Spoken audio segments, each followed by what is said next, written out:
Episode 5 of Ahsoka has now streamed on Disney Plus, and I'm assuming that most people have seen it by now, because when this episode dropped, it was 9 p.m. Tuesday night over here, but many other places in the world, people are still sort of waking up, people are going to work, and so sometimes it can be a little hard to really get into detail unless you're absolutely just getting out of the episode, in which case you get a quick reaction, and that's what I was doing for stuff like The Mandalorian Season 3, but I wanted to take a little more time to talk about this episode because it's a pretty special one. At the end of episode 4, Ahsoka was defeated by Baylan Skoll and essentially left to die in the ocean, and it was assumed that that's it. But obviously, she's not quite done yet, and she ends up in the world between worlds where she sees Anakin Skywalker once again, and they have a bit of a conversation before it's revealed that she's given a choice. She has a choice right now to either, stay and die, or she can get another chance to live. And so it results in a bit of a duel that's going on between her and Anakin. This is obviously a very hyped up episode because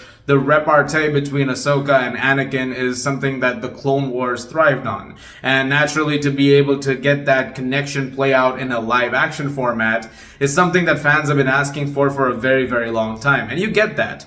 This is written and directed by Dave Filoni, the mastermind behind the Clone Wars, and so naturally this basically is his live-action Clone Wars episode. And it's really, really well done. It's easily the best episode of the entire season for me so far, and I've really liked the entire season so far. I've been having a really, really good time with a lot of the episodes, a lot of the character work that's been going on. I love what they're doing with some of those villains on the side, but obviously I was very interested in seeing how they were going to handle this particular dynamic. And I think they did a really, really good job. Once you start to see the confrontation happen between Ahsoka and Anakin, and Hayden Christensen is awesome in this, eventually at one point of time, she falls through and she's beaten for one round by Anakin, and she falls into a flashback of the Clone Wars. And she's played here by Ariana Greenblatt, a younger version of Ahsoka. And you see that there is this conflict going on because Ahsoka is seeing the consequences of war. She's seeing a lot of people and a lot of troops die.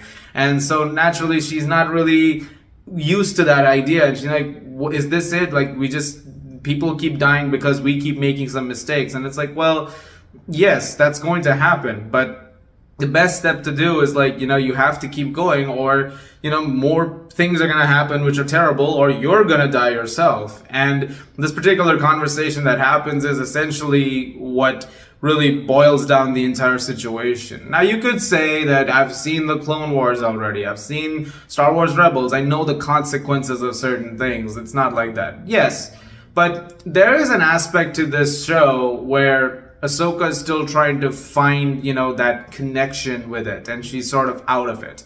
And so when she's trying to get back into this and essentially find that spirit in her again, it's what makes this conflict in her somewhat resolved. In the entire episode that you keep getting moments where Anakin is getting more and more twisted because naturally, we know what happened with Anakin Skywalker, and you get flashes in the middle of the battle sometimes where you'll see a moment where Anakin's walking and suddenly it switches to Darth Vader and then switches back to Anakin because you know that's about to happen. And eventually, as their confrontation goes on, Anakin's eyes change, his saber changes to the red saber, you get more flashes of Vader coming through. Essentially, he becomes Vader, and Ahsoka's having to fight him. I loved the way they handled that entire thing in this episode.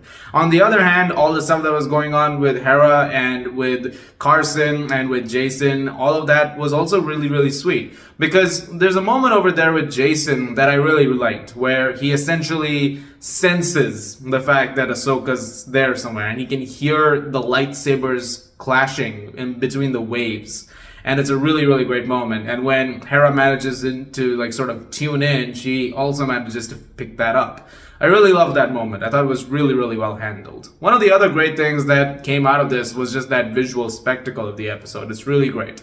And once you get to the end of the episode, when there's no real way to get to where Sabine and, the rest of the Imperial forces are going to get Thrawn, essentially she manages to communicate with space whales.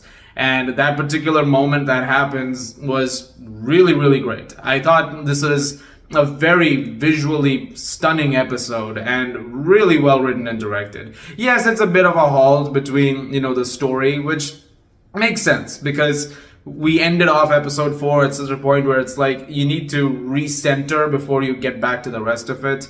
But now that that's done, I'm assuming episodes 6 to 8 are going to be the rest of the plot resolving, because now that we've sort of centered ourselves to that point, we can get to that conclusion that we know is coming. We know that Thrawn's gonna come back. We know that certain revelations are gonna happen, and it's gonna eventually lead to the next set, the next thing that happens in Star Wars. We all know this is leading into the First Order and stuff like that.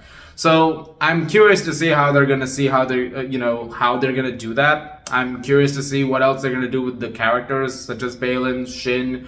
There's so much more to do. I'm actually curious if they're gonna do another season of this, because I know sometimes there's this whole thing where you stop with one season and you're like, okay, let's not do another one. But then The Mandalorian's had multiple seasons, and I think there's potential for them to continue the story if they wanted to. There's enough time right now between this and stuff to come in Star Wars where you can do a lot more. And especially when it comes to Thrawn, I feel like they're not just going to bring him and end off that story in a couple of episodes. But as a Clone Wars fan, as a Rebels fan, I thought that last night's episode was awesome, and I really had a great time watching it.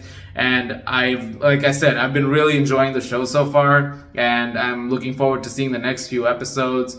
And I want to know what you guys think of it. So, did you guys get a chance to watch the latest episode? I mean, I've already spoiled the hell out of it. But if you guys enjoyed it, let me know in the comments down below what you think, and what have you thought of the show so far. Are you excited for what's coming next?